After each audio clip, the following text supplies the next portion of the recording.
सप्तम विचार भक्त और भगवान का निरंतर उद्बोधन सुन रहे हैं आप। क्या कहता है? अंगद जी कहते रावण से, जाऊ मम चरण सकसी साठ ठारी, फिर ही रामू सीता, मैं सीता को हार जाऊंगा मैं, राम वापस चले जाएंगे मेरी बात को मानकर। आओ ना, मेरे पैर को हटा के दिखलाओ तुम लोग में कोई वीर है तो। इतना बड़ा वचन जो है अंगद ने दे दिया, अर्थात कितना बड़ा भरोसा है भगवान का, उसको देखो। यही तो परीक्षा थी उसकी, और उसमें वह जो है सर्वोत्कृष्ट अंकों से उत्तीर्ण हुआ है। क्या? जऊ मन चरण सकसी सठ टारी। अरे रावण, यो मेरे पैर को जरा सा भी एक जो है एक राई के दाने के बराबर भी हिला के दिखला देगा तो मैं वचन देता हूं कि रघुनाथ यहाँ से चले जाएंगे और सीता को भी नहीं ले जाएंगे। सीता दिए दिया तुमको हमने, सीता मैं हारी। बड़ी बात है, भारिया किसी की दांव में लगा दिया अंगद ने। इसका अर्थ किससे बड़ा भरोसा क्या होगा? जो रघुनाथ जी ने बाली सरी के महाबली को मार दिया, एक नहीं 50 चीजें देखा उसने, समझ में आ गया राम तत्व क्या है। यही समझ में आना चाहिए। हनुमान जी पार कर चले गए, आगे लंका में आग लगा दिया और सही सलामत लौट आए, जान गया अंगद। ये लोग सब, जब ये लोग सब जो है सीता जी के अन्वेषण में गए थे, तभी अंगद को समझ में आ गया था कि इनके प्राण बार बार बच गए, कि भूख प्यास से मरने जा रहे थे, चाचा हमको मारेंगे, सुग्रीव चाचा मारेंगे हमको यदि बिना ढूंढे आओगे तो। तब इन्होंने हनुमान जी के बल को और उस समय स्वयं प्रभा के बल को पहचाना कि नहीं, भगवान की शक्ति रक्षा करते चले जा रही है। हम क्यों कहें कि हमने खोजा, हमने पाया। ये तो लीला करने के लिए ठाकुर जी संसार में हम लोगों का भी मान बढ़े, वानरों का सम्मान प्राप्त होता है, इसी दृष्टिकोण सब किया है। सुनो सुबह सब कह दस सीसा। रावण ने कहा, सुनिए पद गही धर निपच, इसको बंदर को पकड़ लो, गिरा दो इसको पैर से हिला के, ताकि सीता मेरी हो जाए, लड़ना ही ना पड़े। अनेक योद्धाओं के द्वारा से भी अंगद का पैर नहीं उठता। क्या वह यही भक्ति का बल नहीं है जिसके बल से होलिका जल गई? क्या यह वही बल नहीं है कि होलिका जल गई, प्रहलाद जी का बाल बीका नहीं हो? क्या ये वही भक्ति का बल नहीं है जिससे गजराज ने 1000 वर्षों तक लड़ने के बाद काल रूपी ग्रह पर विजय पाई थी? क्या यह वही भक्ति का बल नहीं है जिससे सुग्रीव ने बाली पर विजय प्राप्त किया था? क्या यह उसी भक्ति का बल नहीं था जिसके प्रभाव सुदर्शन चक्र की मार से दुर्वासा ऋषि को त्रिलोकी में केवल और केवल भक्त राजा अम्बरीश ने बचाया था? क्या यह वही भक्ति का बल नहीं था कि द्रौपदी को नग्न करने के प्रयास में सारे धृतराष्ट्र पुत्र नग्न कर चिता के हवाले कर दिए गए? क्या यह वही भक्ति का बल नहीं था जिसके सहारे अहीर की छोहरियों ने परम परमात्मा को छचिया पर छाप पाने के लिए नचा नचा कर छोड़ा था? क्या यह वही भक्ति का बल नहीं था कि देवराज इंद्र को, अग्निदेव को, वरुणदेव को सभी को अपने बल के बल का ज्ञान हुआ था? भक्ति के बल का वर्णन करने में कोई समर्थ नहीं है और न होगा। राम कथा का यही मर्म है। कपि बल देख सकल ही हारे, उठा पुकापि के पर चारे, गहत चरण का बाली कुमारा, मम पद गहे न तोर उबारा। अंगद का बल देखकर सबके हृदय में हार गए। आह, क्या बल है भाई। तब अंगद के ललकारने पर रावण स्वयं उठा। तब अंगद का चरण पकड़ने लगा तो अंगद ने कहा, मूर्ख, मेरी चुनौती तेरे योद्धाओं के लिए थी कि तेरे लिए? तेरा बचाव तो रघुनाथ जी के चरणों को पकड़ने पर ही होगा।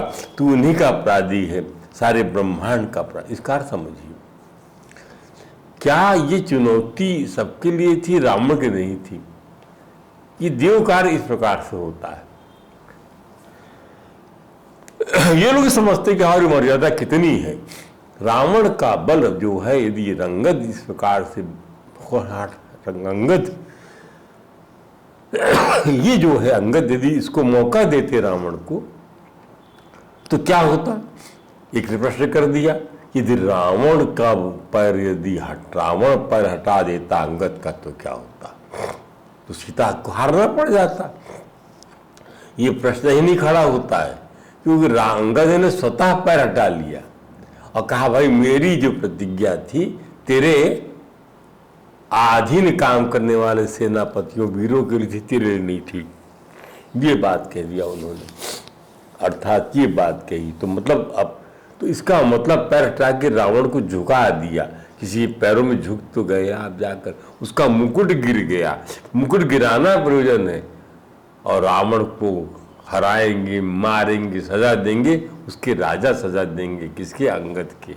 ध्यान दीजिए, इस सब अंगद दूत कार्य के लिए, दूत की हैसियत जो कर सकता था, अपने स्वामी का मान, अपने स्वामी का शौर्य, पराक्रम, रणनीति, युद्ध नीति, कैसे बलशाली लोग हैं, ये सब बताना उसका काम था। उसने बताया, न कि अपना बल बता अपना, न कि अपना प्रचार करना, उसके लिए, उस सेना के नायक के लिए।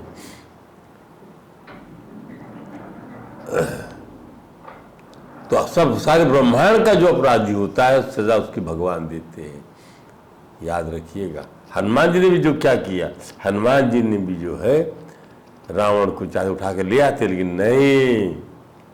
नहीं पता लगाने का काम भेजा गया था। इसलिए आप भी सोचिए, मर्यादा में रहकर उतना ही काम करिए जितना काम आपके लिए औचित्यपूर्ण हो, जिसके लिए समाज आपकी सराहना करता हो, राष्ट्र सराहना करता हो, परिवार सराहना करता हो। ऐसा कोई अति दुस्साहसिक कार्य भी ना करे जिससे ऐसा लगे कि यार ये तो बिना मतलब का कार्य करके चला आया, प्रशंसा नहीं मिलेगी आपको। ध्यान दीजिए, अंगद के पैर उठाने के लिए झुकने की मुद्रा के फलस्वरूप राक्षस राज रावण के 4 मुकुट गिर गए, जिससे अंगद ने श्री रघुनाथ जी के पास भेज दिया। इसके पहले की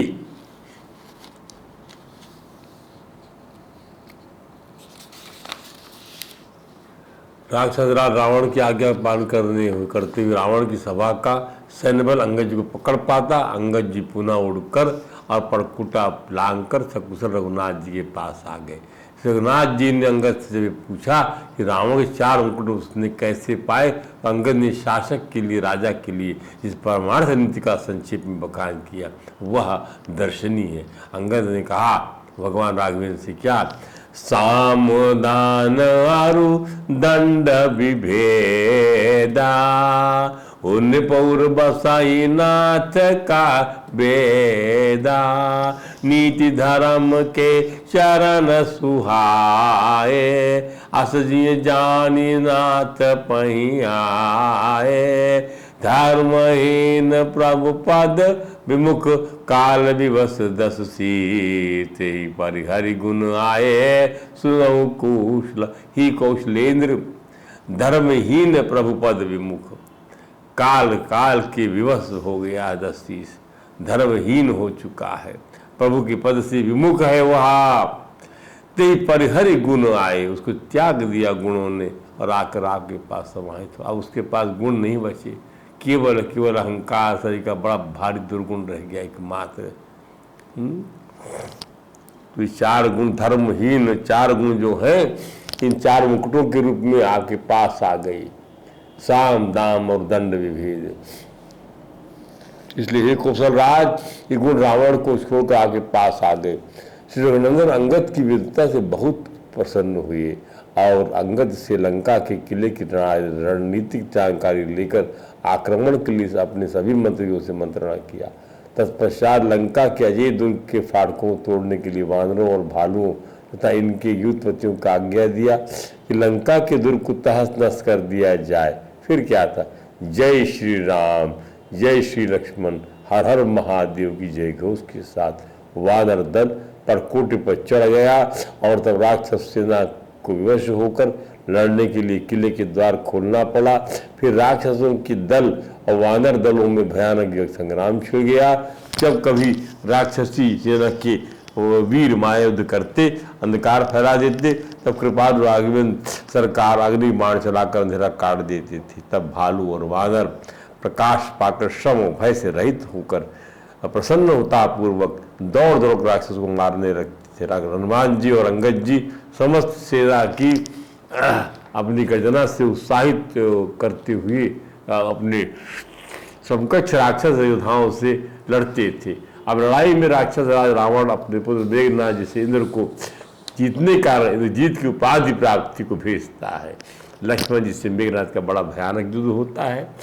एक सकाही नहीं जीते, निश्चर छल बल कराई अनीति, क्रोधवंत तब भय अनंता, भंजऊ रथ सारथी तुरंता।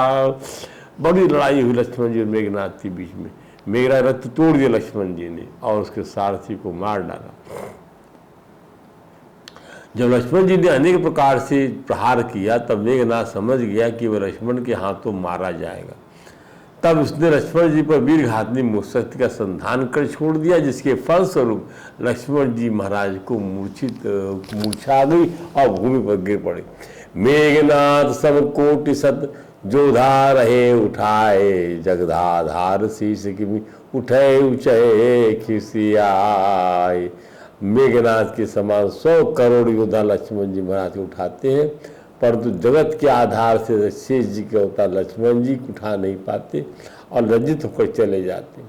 साया युद्ध समाप्त होने पर श्री रघुनाथ जी के पास जब हनुमान जी महाराज अचेत लक्ष्मण जी को लेकर पहुंचे, तब रघु ने लक्ष्मण जी को मूर्छित दशा को देखा, बहुत दुख पाया। प्रभु के मंत्रियों में ब्रह्मा जी के पुत्र बुद्धिमान जामवंत जी महाराज ने लंका से सुषेण वैद्य को लाने का परामर्श दिया।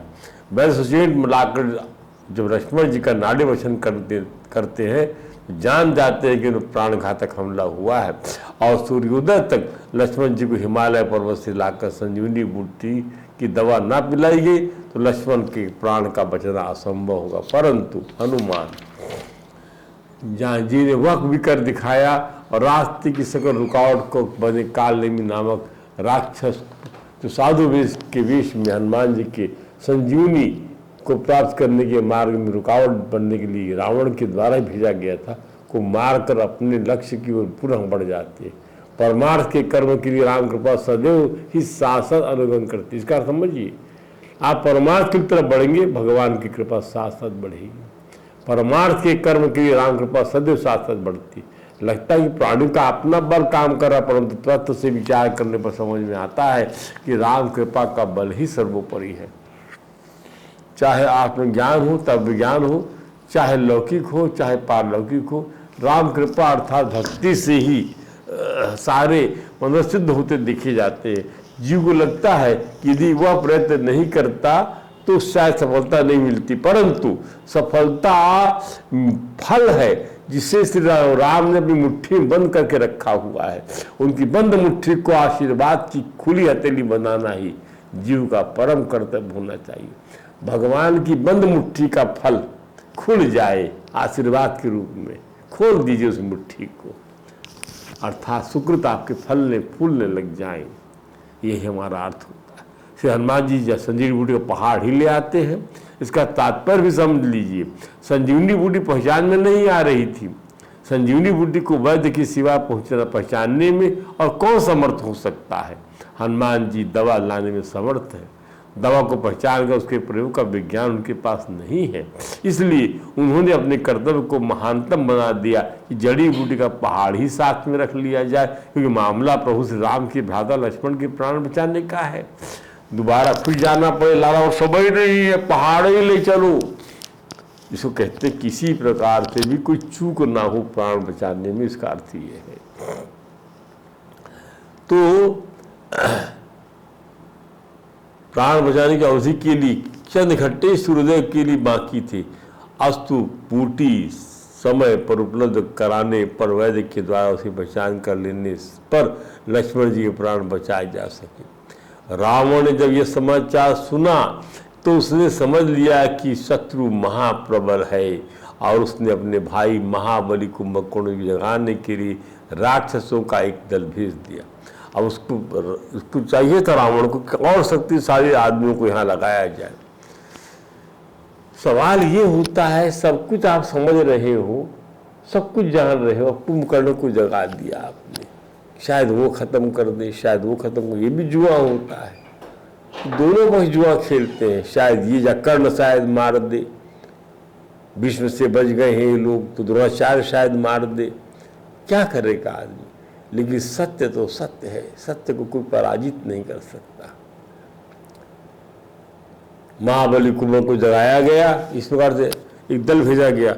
राक्षस कुंभकर्ण एक विशाल काय गुफा में रहता था। गुफा के फर्श पर रत्न और सुवर्ण जड़े गए थे, जिससे उसकी रमणीयता बढ़ गई थी। गुफा का विस्तार करीब 1 योजन गुणा 1 योजन बराबर 13 किलोमीटर गुणा 13 किलोमीटर का था। ध्यान दीजिए, गुफा का दरवाजा अत्यधिक विशाल था। भाई राजा का भाई था, राजा जयराज रावण का, उसकी गुफा क्या थी, सजा हुआ महल था। वो जगाने गया राक्षस दल, उसकी सांस के वेग से अंदर ही नहीं घुस पाता था। उसके नासिका से बहुत बड़े और भयंकर थे, मुंह पाताल के समान विशाल था। महानिद्रा में निमग्न हुआ महाबली कुंभकर्ण बिखरे हुए पर्वत के समान विकृतावस्था में खर्राटे ले रहा था। रावण के द्वारा भेजे गए राक्षसों ने उसे जगाने के लिए जितने प्रयत्न किए, उसको जानना इसलिए जरूरी है कि अपने भाई कुंभकर्ण के बल को भी उसके अतिकाय शरीर के कारण रावण अपने बलवान संपदाओं में गिनता था कि मेरे पास राम कुंभकर्ण शरीर का महाबली भाई है, जिसका शरीर इतना विशाल और विकराल है कि वो पृथ्वी में मेरे को कोई पराभूत नहीं कर सकता। मेरे इस भाई के रहती सोच थी उसकी, वो संपदा बलवान संपदाओं में गिनता था।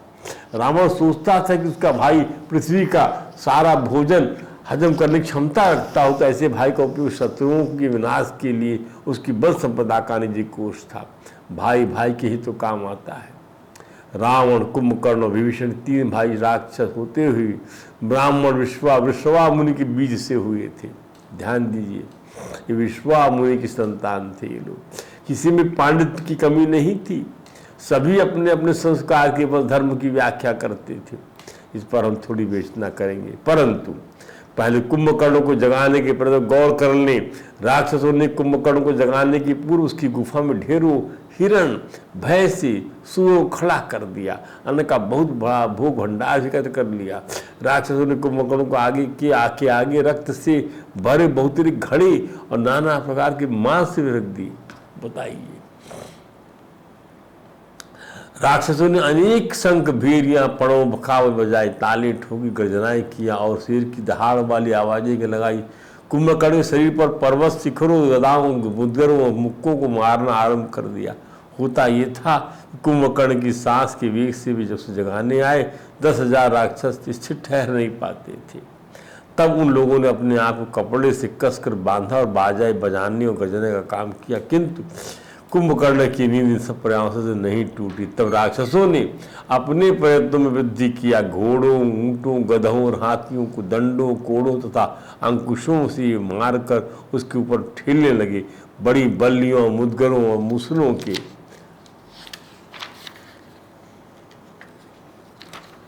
प्रहार आरंभ कर दिए, परंतु वह टस से मस नहीं हुआ। उसके बाद उसके शरीर पर हजारों हाथी दौड़ाए गए। तब उसे कुछ स्पर्श मालूम हुआ और जाग उठा। अर्थात नींद से उठे कुंभकर्ण का रूप प्रलय काल के समस्त प्राणियों को संहार की इच्छा रखने वाले काल के समान जान पड़ता था।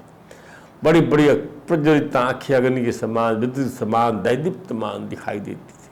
वे ऐसी लगती थी मानो 2 महान ग्रह प्रकाश होते। राक्षस दल ने वहाँ रखी खाने पीने की सभी वस्तुएं, जिनमें भैंसों सुअर भी थी। निद्रा से उठी हुई राक्षस रावण के अति विशाल काय महाबली भ्राता को परोसा, जिसे उसने तुरंत उदरस्त कर लिया। कुंभकर्ण ने जब भरपेट मांस खा लिया और रक्त से अपनी प्यास बुझा लिया, तब राक्षस दल जान गए कि महाराज कुंभकर्ण तृप्त हो गए। इसके बाद राक्षस दल ने सामने आकर कुंभकर्ण को राक्षस रावण का संदेश सुनाया। रावण की आज्ञा से नींद से जागे 2000 घड़ों से मदिरा पी लेने के पश्चात तरो ताजा होकर कुंभकर्ण रावण से मिलने पहुंचता है। रावण आनंद भरकर अपने भ्राता कुंभकर्ण को गले लगाता है। लंका पर रघुनाथ जी के पराक्रम के रूप में जो सर्वनाश था उसका विवरण देता है। रावण अपने भाई को मुड़ कर कहता, महाबली, इस समय हमारे जितने भी मुख्य वीर हैं सब युद्ध में राम लक्ष्मण के द्वारा मारे जा चुके हैं। वानरों के द्वारा मार डाले गए। मुझे तो किसी भी प्रकार रणभूमि में वानरों का संहार होता दिखलाई नहीं पड़ता, कोई भी वानरों का जीत नहीं पा रहा। हे भाई, हमारा खजाना खाली हो गया, इस समय हमारी रक्षा करो और इन वानरों को नष्ट कर दो। इस समय केवल बालक और वृद्ध बचे हुए हैं। राक्षस रावण ने ये भी कहा, महाबाहु कुंभकर्ण, तुम अपने इस भाई के लिए अत्यंत दुष्कर पराक्रम हो, परंतु आज से पहले कभी किसी भाई से मैंने ऐसी अनुनय विनय नहीं किया था। यह सुनकर महाबली कुंभकर्ण ठहाका मार हंसा और रावण से बोला, भैया, जो हितैषी पुरुषों की बात नहीं मानता, उन्हीं साधक पुरुषों की बातों का विश्वास नहीं करता, उसे शीघ्र ही अपने पाप कर्म का फल मिलता है। सो भाई, इस कुकर्म का फल तुम्हें मिलेगा कि वह बल कि घमंड से तुमने पहले इस पाप कर्म को परवाह नहीं किया था, इसके परिणाम पर भी कुछ विचार नहीं किया। कुकर्ण आगे कहता है क्या, यह पश्चात पूर्व कार्याणि कुर्याद ऐश्वर्यमसत्ताः पूर्वम चोत्र कार्याणि न सावेद नया। महाराज, जो ऐश्वर्य के विमान में आकर पहले करने को कर्मों को पीछे करता है और पीछे करने योग्य कर्मों को पहले कर डालता है, वह नीति और अनीतियों को नहीं जानता। कुंभकर्ण राक्षस राज रावण को यह भी कहा, भैया, भाभी मंदोदरी और भ्राता विभीषण ने जो कुछ भी तुमसे कहा था वही हमारे हित करता। अरे भैया, जिनके हनुमान सर की सेवक थे, है वे रघुराज क्या मनुष्य है। हाय भाई, तूने बुरा किया जो पहले आकर ही मुझे ये हाल नहीं सुनाया। नारद जी ने मुझे बताया था कि राम जराधर स्वामी है, शिव ब्रह्मा आज सभी उनकी सेवा करते। इस पर रावण ने प्रत्युत्तर दिया, मुझे उपदेश देने की आवश्यकता नहीं है कुंभकर्ण, जो बात बीत गई सो बीत गई। इस बात हमें क्या करना है, इस पर विचार करो। अपने पराक्रम से मेरे अनित अनित दुख को भी शांत कर दो। मुझसे स्नेह करते हो तो युद्ध करो। इस प्रकार से दोनों में भाई हुई और कुंभकर्ण रावण ने कहा, वही सूर्य जो सारा कार्य नष्ट हो जाने से दुखी हुए स्वजन पर आकारण ही अनुग्रह करता है, वही बंधु हुए जो अनीति के मार्ग चलने से संकट पड़े हुए पुरुषों की सहायता करता है। कुंभकर्ण इस पर महाराज रावण को कहता है, पृथ्वीनाथ, मेरे जीते जी तुम्हें मन में ऐसा भाव नहीं लाना चाहिए, तुम्हें जिसके कारण इतना दुख और संताप हुआ उसे मैं नष्ट कर दूंगा। भैया, मेरी अन्यथा बात थी भाई के प्रति स्नेह कारण ही कही गई थी। मैं समझता हूँ भैया, मुझे सब अवस्थाओं में आपका हित करना चाहिए। और वहाँ पहुँचता है और वहाँ पर रावण, कुंभकर्ण और भीषण का थोड़ा संवाद होता है। इसको हम आपको कल बताएंगे। आज यही कथा को विश्राम देते हैं। वृंदावन बिहारी लागे। हरे राम राम राम हरे हरे, हरे कृष्ण कृष्ण कृष्ण।